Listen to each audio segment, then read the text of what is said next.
Hi hello welcome back to my channel Salma HD happy home. Green egg fried rice ఎలా చేద్దామో recipe చూసేద్దామా? Late చేయకుండా video start చేసేద్దాం, వచ్చేసేయండి. కావాల్సిన పదార్థాలు: కొత్తిమీర, పుదీనా, కరివేపాకు, 3 పచ్చిమిర్చి, తెల్లగడ్డలు 6-7 పాయలు అన్నమాట, 1 ఇంచు అల్లము, 1 మీడియం సైజు ఉల్లిపాయ కట్ చేసుకుందాము. నేను కట్ చేయలేదు, మీకు చూపిద్దామని కట్ చేయలేదు. చాలా ఎమ్మీగా ఉంటుందండి, స్పైసీగా. ఇవన్నీ మిక్సర్ జార్లో వేసుకొని గ్రైండ్ చేసేసుకుందాము. చాలా ఈజీ అన్నమాట. ఎప్పుడైనా కారంగా ఏమైనా తినాలి అనిపించినప్పుడు ఇది చేసుకొని తినొచ్చు. మామూలుగా కారంగా తినాలి అనిపించినప్పుడు బయట ఫ్రైడ్ రైస్ గుర్తొస్తుంది కదా, వాళ్ళైతే టేస్టింగ్ సాల్ట్ అని అద్దని ఇద్దని ఏవేవో వేస్తారు. మన ఇంట్లోనే కాబట్టి హెల్త్కి హెల్తీ అనమాట. హెయిర్ లాస్ ఉన్న వాళ్ళు కూడా ఇది ట్రై చేయండి, హెయిర్ ఫాల్ అవ్వడం కంట్రోల్ అవుతుంది. స్పైసీగా చాలా బాగుంటుందండి. సింపుల్ రెసిపీ అనమాట, ఈజీగా చేసేయచ్చు.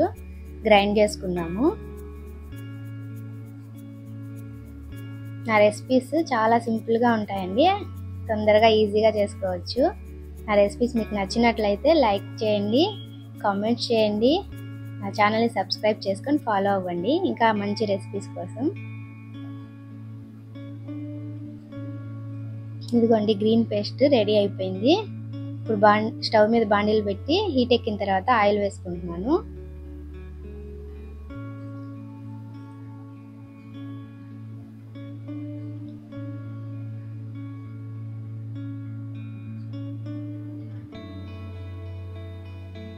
ఆయిల్ వేడెక్కిందండి. ఇప్పుడు ఈ గ్రీన్ పేస్ట్ వేసుకుంటున్నాను.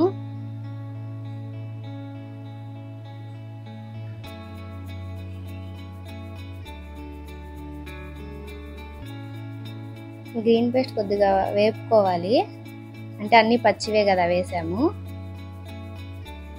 పచ్చి వాసన పోయి పుదీనా వేసినాం కదండి, అది కొద్దిగా కలర్ చేంజ్ అవుతుంది అన్నమాట. మనకు అప్పుడు అర్థమైపోతుంది ఇది వేగింది అని. మామూలుగా ఇందులో కరివేపాకు వేసినా తీసి పక్కన పడేస్తాం కదా, ఇందులో అయితే తీసే ఛాన్సే లేదు. అందుకే హెయిర్ ఫాల్ ఉంటే కంట్రోల్ అవుతుంది అని చెప్పాను. వీక్లీ వన్స్ అయినా ట్రై తినండి, హెయిర్ ఫాల్ కూడా కంట్రోల్ అవుతుంది.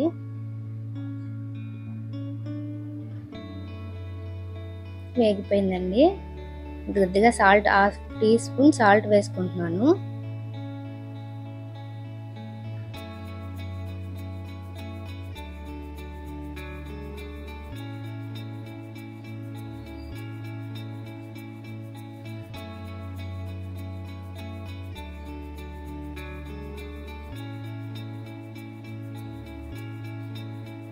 ఇప్పుడు ఒక 2 ఎగ్స్ బ్రేక్ చేసేసుకున్నాము. ఫీవర్ అలా వచ్చినప్పుడు నోరు ఏం బాగుండదు కదండి, అప్పుడు కారంగా తినాలనిపిస్తుంది కదా.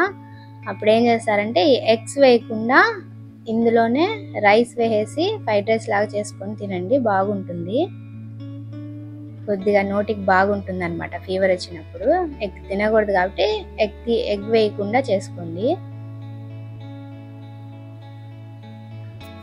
ముందు బాగా కలిపేసి ఆ తర్వాత ఆ పేస్ట్ అంతా ఎగ్లో అంతా కలిసేటట్లుగా బాగా కలుపుకొని ఒక 2 మినిట్స్ అలాగే వదిలేస్తే అది కొద్దిగా ఉడుకుతుంది ఇట్లాగనమాట. ఇప్పుడు బాగా కలుపుకోండి, మొత్తం పొడిగా చేసేయాలి, బ్రేక్ చేసుకోవాలి.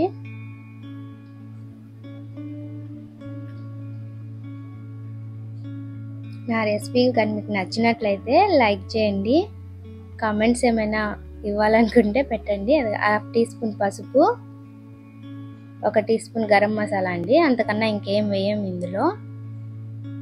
మళ్ళీ కలుపుకుందాము. సజెషన్స్ ఏమైనా ఇవ్వాలి అనుకుంటే కామెంట్ చేయండి. మీరు ఇంట్లో కానీ ట్రై చేస్తే రెసిపీ ఎలా వచ్చిందో కూడా కామెంట్ చేయండి. నా ఛానల్ని ఫాలో అవ్వండి రెగ్యులర్గా, ఎందుకంటే ఇలాంటి ఈజీగా సింపుల్గా ఉండే రెసిపీస్ అన్నీ చేస్తూ ఉంటాను, వీడియోస్ అన్నీ అప్లోడ్ చేస్తూ ఉంటాను.